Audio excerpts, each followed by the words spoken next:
Well, he noticed that the right rear tire was starting to cup on the inner edge. Okay. But when I get it up in the air and check, both rear tires are cupping on the inner edge. I know where you're going with this. And my recommendation would be to not add any coating to it, because that Chevrolet will not pay to re-clear draw or re-ceramic coat your car in the event this happens to your car. All right, go ahead and give me your 5-6 mic check. What, do I need to start at 10 so we make... Yeah, no, it's working now. Check, 1, 2, 3. 4, 5, 6. I can't tell you how many people came up to me at Carlisle and said, hey, we love watching you and Chuck, but make sure your microphone's on this Tuesday. Shut up. Testing. Yeah, absolutely. Well, we love to be very real and relate with you guys. Speaking of Corvettes at Carlisle, I apologize. I got there later than I wanted to. I have always this expectation on how I'm going to bring you coverage. I didn't get half of that accomplished. I'm glad you enjoyed the video on Sunday.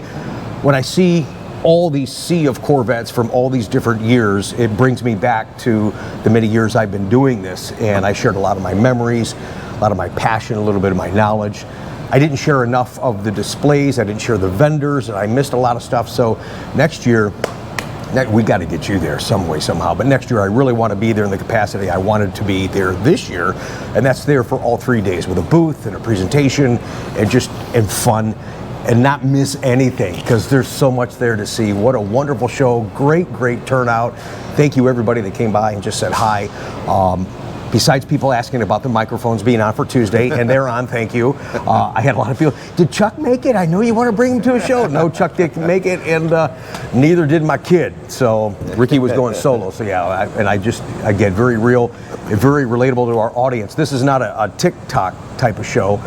We have longer uploads, but you guys spend a lot of time. You enjoy the conversations. You get immersed in those because of the car, because of our lives that we share together with you guys. So I just got to thank you for that. But yeah, the diabetes thing, that was a losing battle. I mean, I was disoriented, and I'm thinking, number one, I'm not feeling well, and I know I'm going down. I call it crashing. Now it's too late. And I'm thinking, okay, great. Somebody's gonna go, hey, where's Rick? Oh, there's Rick laying on the gravel. You know, it'll be all over the internet. That's not the coverage that I need right now. It's just like, and I'm like, where the hell's my car? I'm trying to get to my car. And I had a Corvette blanket in the back of my car. Rolled that out. Of course, somebody was there. And they're like, you really have a Corvette blanket? I said, well, yeah. Would you think anything else? And I was out for about an hour and a half. Really was. And the people that I was talking to underneath the tent, real quick, if you're watching right now, you told me about your order situation, that saga still continues. This is how disoriented I was. Please text me. My number's up on the screen. I want to find a way to help you on your purchase, okay? Thank you for that. Also, how many 70th anniversary emblems, got one here if I don't drop it, 70th anniversary emblems did I see on non-anniversary edition 2023 Corvettes? Now, I didn't see the whole show, but I did see more than what you saw in the upload on Sunday. From the correct answers, and at the time Chuck and I recording this, there was only 4 correct answers. Oh. And if you would be so kind to open up that little envelope and show the folks how many that I saw. Oh no, I missed it again. So much for show prep. Yeah. Right. Oh. Okay. Did you guess it all? No. Okay. There was 8. 70th anniversaries on 2023 Corvettes, proudly displaying 70 years of Corvette. And I'm going to give the winner right now, that Chuck's going to draw, the winner, the exclusive Zora attached t-shirt that I designed, and you're also going to get one of those 70th anniversary emblems as well. Thank you for participating. Thanks for all the entries. Every time we do these contests, people just really get into it. It's a lot of fun. So all 4 here. All 4. Yeah. And this is the handle that you have on YouTube. It's Rob SA0. Congratulations, you got that t-shirt and a 70th anniversary emblem. A couple of things we're going to talk about on today's show. I was so proud to have the opportunity to meet Josh, Chief Engineer for Corvette. What an approachable, nice guy. I don't know when we're recording this, I don't know if I have that on camera or not, but he did say to me off camera, and he said, you know what, Rick, he goes, you're a great ambassador for the car. And I gotta tell you, you and I've talked about this a lot off camera. That's all I've ever wanted, was just the acknowledgement and the acceptance from these guys at corporate. Let's face it, the corporate guys got a different mindset than what we do out here on the floor in the field, you know what I mean? But I really care. I'm really trying. I've really dedicated my entire car career to this one car. And from a guy at that position to say that to me, you couldn't give me any trophy of any size. Would meant nothing. That meant the world to me. So Josh, thank you for that. Anyways, we're going to talk about the carbon fiber wheel on Z06, thanks to a question posed to us from our customer Randy in Illinois. Chuck's going to show you here in just a second. We got a clip that we filmed earlier about tires and alignment and things that are going on that you think you're okay, but you may not be okay. And also too, just discovered on my car, and I shared with you guys on Instagram and Facebook a picture of paint peeling around the headlight bucket area. Yeah, that freaking thing is still happening. The initial picture that I put out there, people are like, what the heck am I looking at?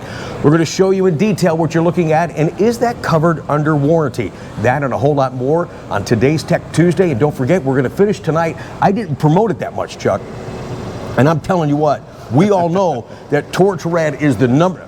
He's not getting a word in edgewise. I'm sorry. Right? I'm ready to go. Welcome to the show, by the way. Yeah, thanks. Sit there, look pretty. Isn't he beautiful? All right. Anyways, I'm such an idiot. Torch Red is the #1 color for Corvette, right? I didn't even over promote it. I asked 2 times for blue Corvettes for tonight's ride segment. Oh my gosh, we're inundated with some great looking beautiful ride segment Corvettes tonight. We'll be back in just a minute.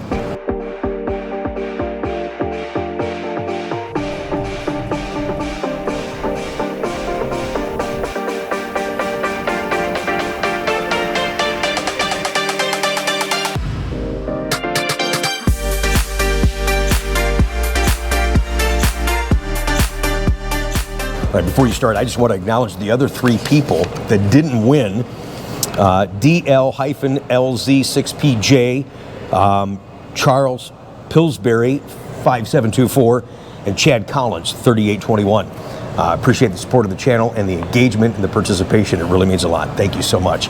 Got some questions for you guys. Again, some hands-on stuff. Chuck, what do you got for us to start tonight? All right, this one comes from Orlando. Orlando in Miami. Yes. Says, hello, Rick. This is Orlando in Miami. We have a C8 club in Miami with 268 members and several Z06s in our club. Wow. A few of the Z06s are experiencing a few issues. Can you talk about the service bulletin for the tapping engine noise for the Z06? All right, on the engine tick, they are realigning the cam rockers. All right. If it's a coupe or a convertible, on the driver's side, the motor does not have to come out to do this procedure. Okay. But it's still a long process. You're looking at a couple of days. If it's on the passenger side, the whole engine, transmission, cradle, everything's got to come out of it because you can't access the passenger side. That turns into a real lengthy process. But yes, they're just realigning the cam rockers is all they're doing. So and retorquing them. No new parts going in there at all or anything? Nope, just the seals and gaskets and stuff that you need to get it down. Right, wow. Yeah. Okay. Sensitive high-tech engine there. It's sensitive high-tech engine. Wow. And it says in the bulletin, once you loosen them up 1 full turn, do not touch them. Loosen them 1 full turn, torque them back down to 11 foot-pounds, I believe. Yeah. Go back and do it again and mark that and move on to the next one. But they don't want you, reaching down in there and touching it, trying to shake it to line it up. All they're doing is loosening it up and retorquing it. Thanks again for joining us tonight, you guys. Always love having that Corvette conversation with you. This is Tech Tuesday. Your questions, and hopefully we have the answers. Right now, I want to share with you a clip that Chuck and I recorded talking about the alignment on your tires of your Corvette. Hey guys, want to film this segment of Tech Tuesday even on my, look at them sticks, on my day off. Thanks for joining us. Chuck and I talk about this. I figured I would show you this, given that he has our customer Joe C8 Corvette in here for service right now. Chuck, what's going on with this car? Well, he noticed that the right rear tire was starting to cup on the inner edge. Okay. But when I get it up in the air and check, both rear tires are cupping on the inner I edge. know where you're going with this. And both front tires are wearing on the inner edge. I really know where you're going with this. Yeah, and it's got almost 26,000 miles on it. I know where you're going with this. Where am I going? You're talking about the factory alignment specs. Yes. Yeah. The car's not out of alignment. Correct. It's just got the in between street and track. Yeah, it's a little bit more of a performance oriented, so the tires are kind of Yeah. cambered in. More cambered in, more towed in, Yep. so the inner edges of the tires wear. So yeah, folks, this is a characteristic. We'll go back here so we don't have so much light glare. This is, and you won't see it on camera. Yeah, it's not bad yet. Yeah, so I mean, it's like, oh, what do you mean, Rick? This looks good. The tire does look good, but when you feel it, I feel the cupping that you're talking about. Right, it's uneven, it's just uneven. Yeah, so around 26,000 miles, that's where you're going to start to see that. So Yeah, and as you can see, they're wore almost, I mean, they're not to the wear bar here, but out here they're wore almost off. Yeah, so they're wearing more here than they are here, and that's a result of the factory alignment. So is there anything that, say, a new Corvette client would have to do? Do you have to wait a certain amount of miles before you could adjust the alignment on a car? Well, they say on a brand new car, you should ride at least 500 miles. Okay. That settles the suspension. All right, because I know that's going to be the first question. Hey, I just got my car. Hey, have Chuck change that alignment before you deliver. He's like, well, wait a minute. I know there. Okay, I didn't know it was 1,500 to 500. Oh, so it's 500. Yeah. Okay, so you got to do that. So this, unfortunately, Joe and others out there, this is a characteristic of the factory alignment. And at 26,000 miles, it's going to start to show. Yeah. You know, and I had 30,000 miles on mine, but I kept changing out tires for Right. different tracking and stuff like that. So I don't think I ever got to this point. Probably would have very soon. Oh, yes. Right. But you didn't, like you said, you didn't have 25,000 miles on a set of tires. On those specific tires. Okay, so there you go. Tech Tuesday, when we do hands-on, it always helps us. It helps you. Thanks for watching. More to come. And again, those alignment situations that you talked about, that's different for everyone in their Right. different driving type situations, you know what I mean? Exactly. And there's not really a set number I do on that. Like I said, like I explained in the video, Yeah. they're towed in from the factory, they're cambered in from the factory. Yep. So I take as much camber out of them and still keep them in the green on the machine as I can, take as much tow out of them and still keep them in the green, and just, that's all I do.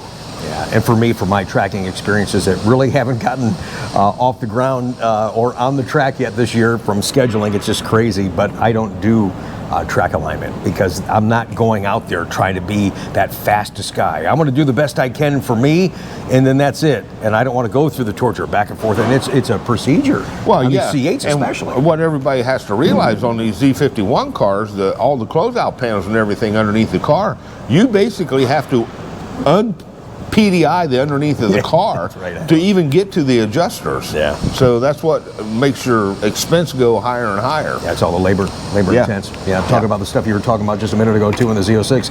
Welcome to the mid-engine Corvette. Here's one from Jack in Illinois. It says, Rick and Chuck, I love the videos, especially the Tech Tuesdays. Thanks for watching. Because I learned a lot about the Corvettes, especially with my 2023 C8 Z51. After getting it home, I couldn't find the rear brake cooling ducts that you said come on Z51s. I called the dealership and they said the PDI instructions did not say not to put them on. That's wrong. That is wrong. He refers to page 178 of the owner's manual, talks about the rear cooling ducts and a rear knuckle-mounted cooling duct.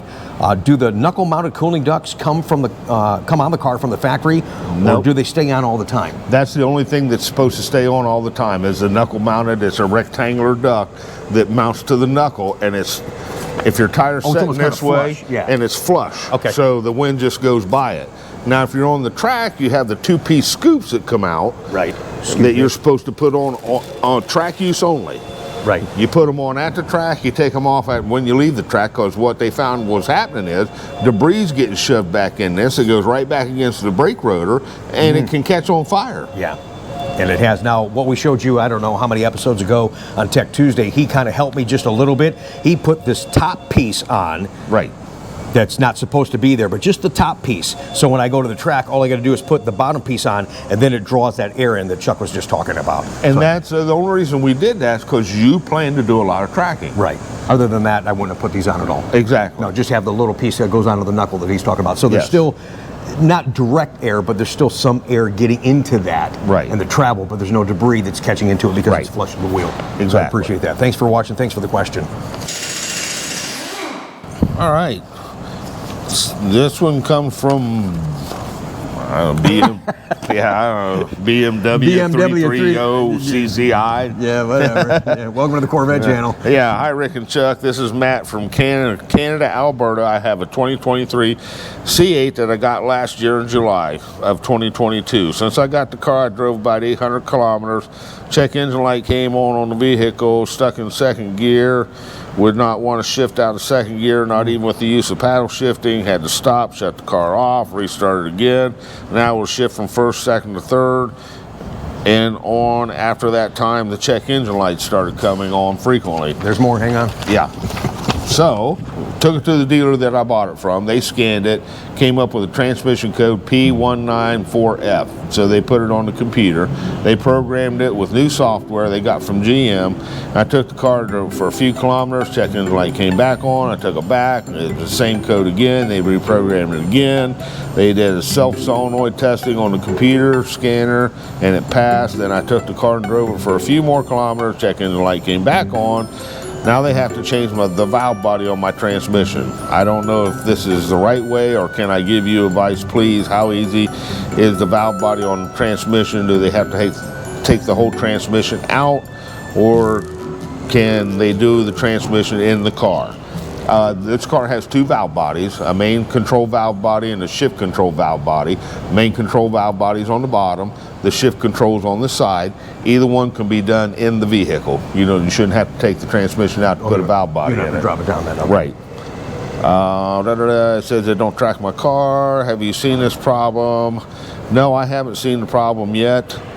I know that there is a lot of transmission codes on these transmissions.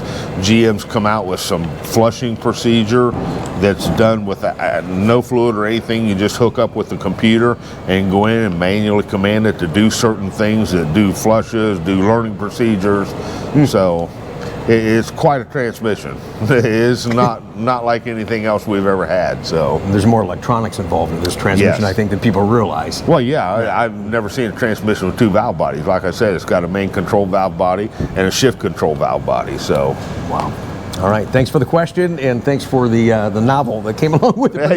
But you know, telling the story, people watching can relate to it. Sure. Like, hey, that happened to me. I keep going back to the freaking dealer. Absolutely. And hopefully this has some resolution for you. Good luck on your ownership, and enjoy your car. Here's one from Sharon. She says, Rick, how about something on how to clean the engine bay? I've got a 2023 C8 Corvette. It's got to be a coupe. And she says, I've had it for a month, and the engine cover keeps getting dirty. Welcome to mid-engine. Now, there's a couple of things you can do. This piece right here, this cleaner right here, this is from Meguiar's. This is hyper dressing. I love this. Now, it's a characteristic of the C8 engine that you can get it wet. That freaks us out, getting it wet. But spray it. Don't use high pressure. Just get it wet, moderate pressure, get some of the dust off. Spray on this hyper dressing on that area that you talked about. It won't clean all the areas in the engine bay area, but put it on that engine cover, spray this on there, don't touch it. Close your hatch, see in the morning, and it'll glisten, it'll look fantastic. That's one way to do it. Another thing, I use this Adams detail spray, this pink detail spray. Besides, it smells really good. I mean, you can use this on everything. You can put it on the wheels, you can put it on the windows, you can put it on the leather, but use a microfiber cloth with it, and you'll have some great results with this too. And it gives you a nice little sheen. And I really like GM's glass cleaner. It's a foam glass cleaner, doesn't streak the glass. I've used it a lot of times on the engine cover that you're talking about. So try one of those three things and send us a picture when you get it all done, all right? You look like you were enjoying those little tips. yeah. All right, we've got a tip from the Corvette engineer, Josh, live from Corvettes at Carlisle, talking about carbon fiber wheels. You know, that inside barrel area is a ceramic material. Can you ceramic coat that? Now I sell them, he makes them, and we're both tired of answering questions profusely, so I could just give you one. I appreciate the time. Thank you, Josh. Yeah, no problem. Just let me say thank you for the great work you've done for us. It's such a wonderful car that I'm proud to represent. I mean, it's just amazing. Well, thank you for what you do. You're a great ambassador. Thank you, man. Appreciate that very much. I don't even know who I was. He was like, oh my God, it's that Rick guy. He has instructions from Chevrolet. Don't talk to him. Yes. Z06, the carbon fiber wheels, that inside ceramic area that dissipates the heat. A customer had asked me, can you ceramic coat that inside there? Right. And my recommendation would be to not add any coating to it because that is a ceramic coating. That coating is there to protect the resin system on the carbon fiber wheel from heat. Right. And you can imagine how much thermal energy these big, massive brakes can dissipate. Right. The use case would be you running the car hard around a track and you come and park, you're stopped. Right. All that radiant heat coming off the rotor, if it wasn't protected with that coating, could damage the carbon fiber wheel. And that's why it's not only there in the barrel, but on the back side of the spokes, there's that same coating as well. I didn't know that. I haven't looked at them that closely. Oh, thank you, Josh. It's funny, we were talking how it's white and some people complaining that it is white. And I said, well, doesn't it get dirty? And Josh said, it doesn't get dirty fast get enough. dirty. Right. We were hoping to tone it down maybe. Eventually it will, but the great thing about carbon ceramic brakes, they don't generate much dust. And so it does take a while for that to gray out a little bit. But the white coating is very purposeful, just like everything on Corvette. any cleaning recommendations, or just clean it like we normally do? Clean it with a normal wheel cleaner. You won't damage it. You can clean all the way to the barrel if you got lots of time and skinny hands. If you got lots of time, and have fun. Keep up the great work, man. Thank you. Will do. Appreciate the time. All right, thanks, Rick. All right. Carbon fiber wheel, you get it in the finish of exposed carbon fiber or carbon flash metallic, but the wheel is carbon fiber. And there's that inside barrel that we were just talking about. I didn't know, because I've never seen behind it, that behind this, actually I could feel it, it's also the same material. I see it. Ricky, I actually learned something with you guys today. Thanks for watching. I appreciate that. Josh, thank you again for taking the time. I know that was a just for you to make the commitment to come down from Detroit for the people that are fans and owners and would-be owners of this car. It means a lot to all of us. But for me, it was a pleasure just to meet you and look forward to talking to you more in the future. Tech Tuesday continues. What do you got, Chuck? Okay, this one comes from Tim. It says, hello, Rick and Chuck. Hello, Rick and Chuck the GOAT. Thank you. I want to start by saying thank you for taking the time to share your extensive knowledge and expertise on your YouTube channel. You two are greatly appreciated, and I appreciate and share the same passion that you have for Corvettes. Like I say, guys, we do it all for you, so thank you. Thank you, guys. Yeah, I have a 2014 C7 Corvette Z51 Stingray with a 7-speed manual transmission that is equipped with American Racing header, Corsa X pipe, and Corsa Extreme exhaust, professionally tuned. I am concerned about transmission fluid temperature. When driving long distance on a highway more than 30 miles, I experienced a transmission fluid temperature as high as 230 degrees. I live in northeast Indiana, and most of my driving is in the Midwest. Okay. When I originally experienced the transmission fluid temperatures, I switched out the OME fluid for the Redline Performance transmission fluid, thinking that would help alleviate the higher temperature. Still experiencing the same result. What is considered normal operating temperatures for these transmissions? Do you have any suggestions on how to reduce the transmission fluid temperature, or is this condition acceptable? I looked at this up. GM really doesn't give a specification for a manual transmission fluid temperature anywhere that I could find. The only thing I could find is for an automatic that at 270 degrees it's overheating, and they want you to check and fill it between 86 and 122 degrees. But on a manual, I could find no temperature rating. So I would assume that's acceptable. I don't know. Because it would be a little bit different on the manual versus... Oh, absolutely. Yes. Yeah. Okay, so, all right. So it should be okay. Should be okay. That depends on driving conditions. Well, yeah. Are you stuck in a parade? Man, she gonna heat up a little bit. Sure. Doesn't that suck going in a parade in a manual transmission? Oh my gosh. Enjoy the car, man. Looks like you did quite a bit of upgrades there, and it should be a heck of a lot more fun for you now. Right, so the other day I shared this picture on social media. An area around the headlight bucket of a new C8 that I just got in, about to deliver to a customer. And many of you said, hey, what am I looking at? I'm going to show you what you guys are looking at and give you a scenario that's kind of happening right now before our very eyes. This has been, let me see if I can get close enough so you can see that. Get out of the light there. Sometimes it happens up over in here, over here, over here. The headlight bucket is not positioned correctly, just off, just a little kilter there, and it puts pressure on these body panels, and then the paint pushes in. I'm in the shadow, sorry.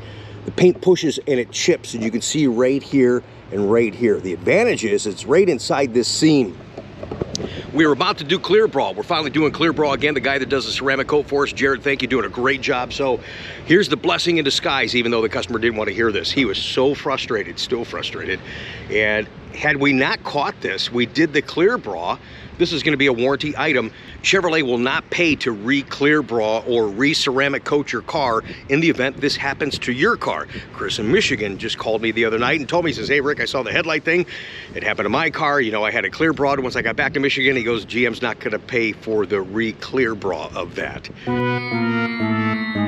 So basically, as frustrating as this situation is for a customer, and I'm really sorry for him, it happens the day of delivery. It happens a week from now, a month from now, a year from now. What do you expect? You expect it to be fixed. And that's exactly what's going to happen. But again, the blessing in disguise was, as we caught this before it was clear brought. So now it's off to the body shop, get it fixed, and then we'll get it clear brought. There's one from Dieter, says, Rick and Chuck, good morning. Yesterday, the dashboard instrument cluster on my C8 and the HUD, everything went completely out. I did some research. I found out this is kind of a common problem on 23 Corvettes.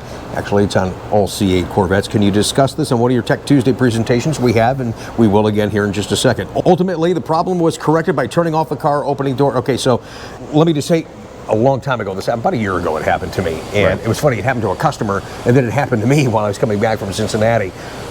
We talk about, we don't know why it's happening. There's so many computers on this car. Right. It's so hard sometimes to get them to communicate in unison. And I got on the highway and, like he said, all my stuff went black. I'm like, man, I can't even tell how fast I'm going. It's like, what the heck? I pulled over. It's not just opening and closing the door. Really open the door. You said you don't have to open the door, but I open the door because I can see that interior light when it goes off, then I know the car goes to sleep. So open the door, let the car go to sleep, and it's kind of an easy way before you actually get scheduled to come in and see him, where he starts digging around, seeing what's going on. Puts the car to sleep, it kind of resets the computers a little bit. Since I've done that, it's not ever happened again. So if it happens, try that. Could save you a trip to the service department. If it's anything more than that, well, then you are going to need him, and he'll dig into it and see what modules kind of go and goober on you. Well, and I may or may not be able to find it. Everybody has to realize this new C8 is a super car. Yeah. They did a whole different global B platform of data communication just for this car, for all the high-speed communication, for all the modules, and for everything that's in the car. So, yeah, just like everything else, they get glitches and go every now and again. So, if you've ever been to the assembly plant and see how they put these cars together, you're in awe. Knowing that they're producing in 2 shifts what they used to do in 1 shift, that alone should tell you something. But the cutaway cart that you didn't see because you didn't come to Carlisle was there at the GM tent. That also has you in awe. It's like, wow, look at the complexity of the C8 Corvette. Just makes you appreciate the car just a little bit more. Yep. It really does. Quite a show today. We had a lot of information, some great conversations, some great questions. I hope those answers helped you guys. I hope you enjoy the conversations that we have. And I can tell by the watch time on these videos that you do. So when I do a longer video, I get feedback from people saying, hey, you know what? I got immersed in the conversation with you and Chuck. I didn't realize your freaking video was 30 minutes long. Hey, rock and roll. So that tells us that we're doing something right for you guys. Absolutely. If it was just kind of a bland conversation, then you would tune away and not come back. But you guys are coming back. You do support us. We take this part of our representation for Corvette very serious. This is my second full-time job. His part-time job, but we love being here with you guys. And I told you last week we want to share your Corvettes. After we're done talking about Corvettes, we have a special BLUE Corvette Ride segment. Can you say it with me, Chuck? It's time now for your beautiful ride. Oh, you missed it, man. That was a layup. That was a softball right there. You're supposed to hit that one out of the park.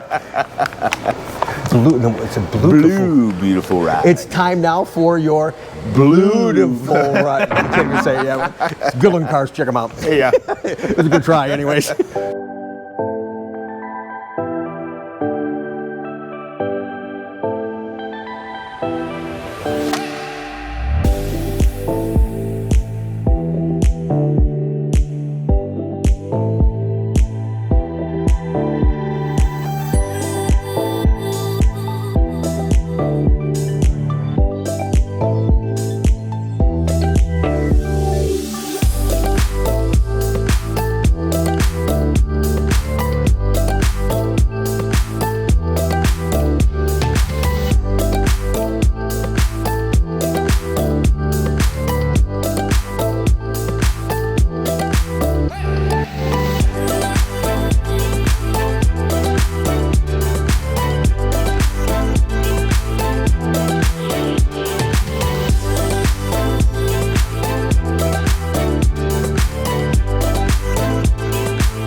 was too young, and I didn't understand that you were no one, and I can't wait to see you